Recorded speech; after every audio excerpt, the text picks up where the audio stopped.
Welcome to our channel. ఈ వీడియోలో మనం స్టాటిస్టిక్స్ M3 యూనిట్ 1కి సంబంధించిన ఇంపార్టెంట్ క్వశ్చన్స్లో 7th క్వశ్చన్ అయిన fitting of a exponential curve y is equals to AB power x and second one y is equals to AE power BX.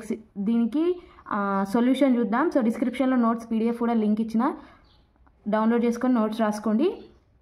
So ఈ క్వశ్చన్స్కి previous questions కూడా previous వీడియోలో నేను solution చెప్పిన with answers PDF links కూడా ఇచ్చిన. Explain fitting of a exponential curve. So exponential కర్వ్కి equations AB power x AE power BX. So ఇవి ఫస్ట్ ఎక్స్పోనెన్షియల్ కర్వ్ ఈక్వేషన్ అంటే ఏంటిది, సెకండ్ డిగ్రీ పారాబోలా అంటే ఏంటి, పవర్ కర్వ్ ఈక్వేషన్ ఏంటి అని ఒక వీడియోలో చెప్పాను, అది చూడకుంటే చూడండి. సో ఫస్ట్ సొల్యూషన్లోకి వచ్చేద్దాం. ఫస్ట్ వన్ ఏంటి, y is equals to AB power x. So పవర్లలో వాల్యూస్ ఉన్నప్పుడు ఏమని చెప్పినా సాల్వ్ చేయడానికి మనం లాగ్స్ అప్లై చేయాలి అని చెప్పిన. సో ఇక్కడ లాగ్స్ అప్లై చేస్తారు.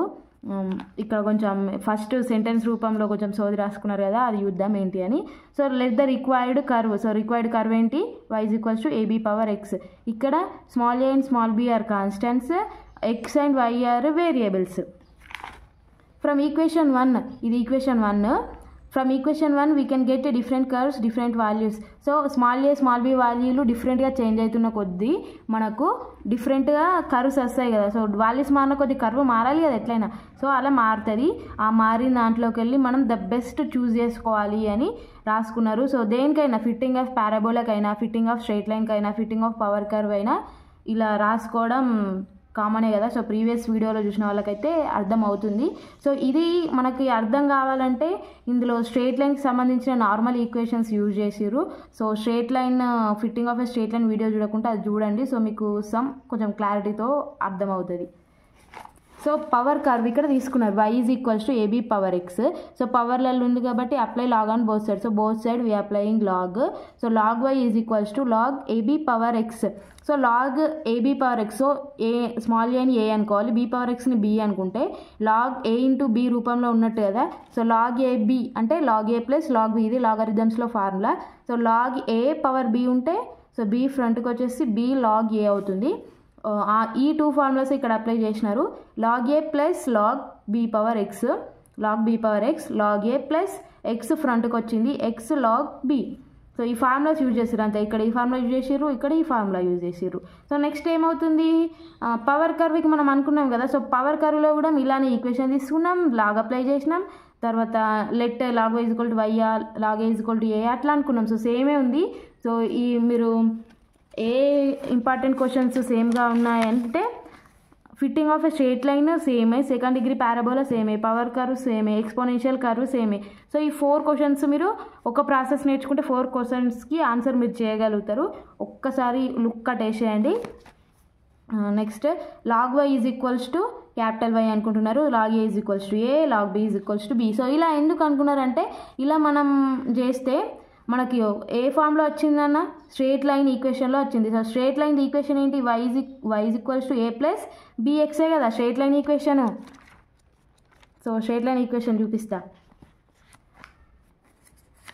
So fitting of a straight line y is equals to a plus bx. So ఇది స్మాల్ a స్మాల్ b ఉంది, ఇక్కడ క్యాపిటల్ A క్యాపిటల్ B టర్మ్స్లో వచ్చింది అంతే.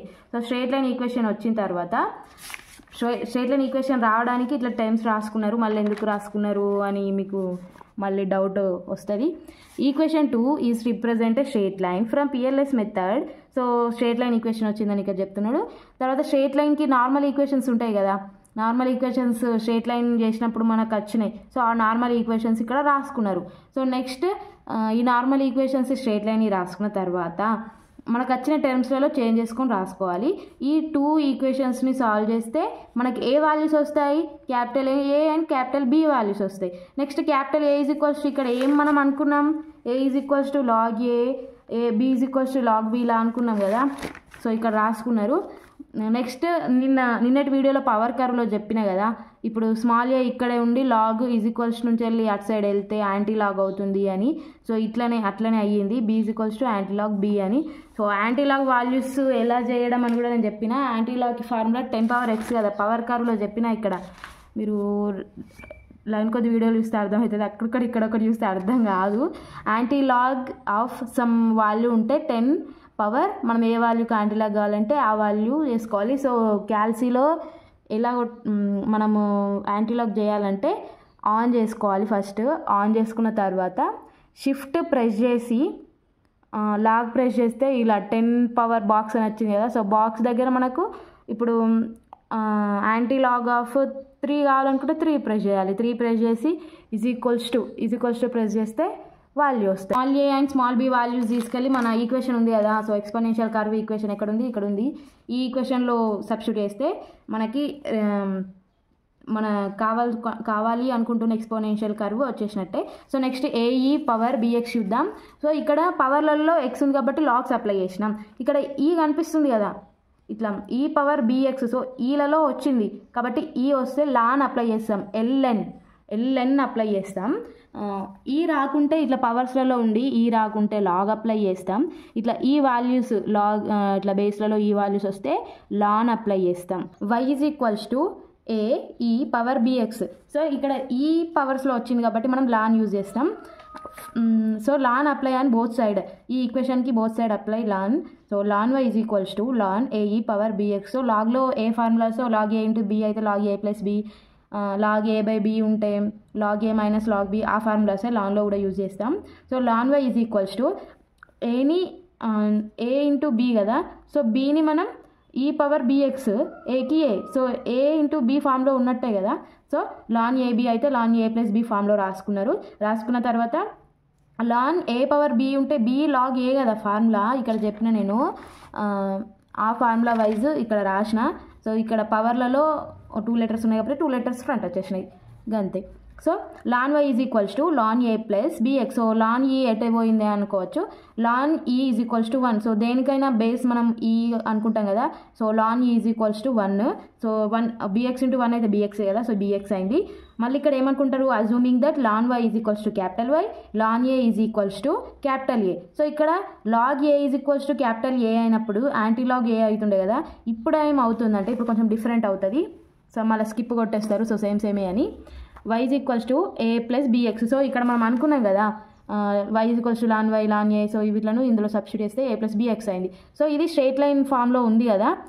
స్ట్రేట్ లైన్ ఫామ్లో ఏంటి ఏ ప్లస్ బిఎక్స్. సో అదే ఫామ్లో ఉంది కాబట్టి equation 2 representing A straight line from PLS method, normal equations of A straight line. So straight line యొక్క నార్మల్ ఈక్వేషన్స్ ఇక్కడ రాసుకున్నారు. ఆ స్ట్రేట్ లైన్ చూస్తే మీకు మంచిగా అర్థమవుతుంది. సాల్వింగ్, సో ఈ 3 and 4ని సాల్వ్ చేస్తే capital A and small B values వస్తాయి. సో మనకి ఈక్వేషన్ 1లో ఏ వాల్యూస్ కావాలి, small A and small B values కావాలి కదా. సో ఇక్కడ స్మాల్ బి వాల్యూస్ వచ్చేసింది. సో ఇక్కడ క్యాపిటల్ ఏ ఉంది బట్ మనకి ఏం కావాలి, స్మాల్ ఏ వాల్యూ కావాలి. ఇక్కడ capital A is equals to ln A అనుకున్నాం కదా.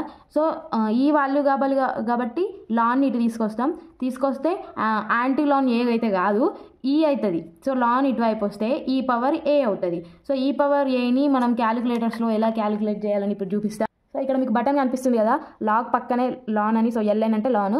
సో మళ్ళీ షిఫ్ట్ ప్రెస్ చేసుకొని లాన్ ప్రెస్ చేస్తే ఇట్లా ఈ వాల్యూస్ క్యాలిక్యులేట్ చేసేది వస్తుంది. సో ఈ పవర్ 8 కావాలనుకుంటే 8 ప్రెస్ చేసి ఈజ్ ఈక్వల్స్ టు ప్రెస్ చేస్తే ఇట్లా వాల్యూస్ వస్తాయి అన్నమాట. So next small A value వచ్చేసిన తర్వాత స్మాల్ ఏ స్మాల్ బి వాల్యూస్ తీసుకెళ్ళి మన ఈక్వేషన్ 1లో సబ్స్టిట్యూట్ చేస్తే మనకు అదే రిక్వైర్డ్ ఎక్స్పోనెన్షియల్ కర్వ్. సో ఎవరైనా మీకు డిగ్రీ ఫ్రెండ్స్ ఉంటే షేర్ చేయండి.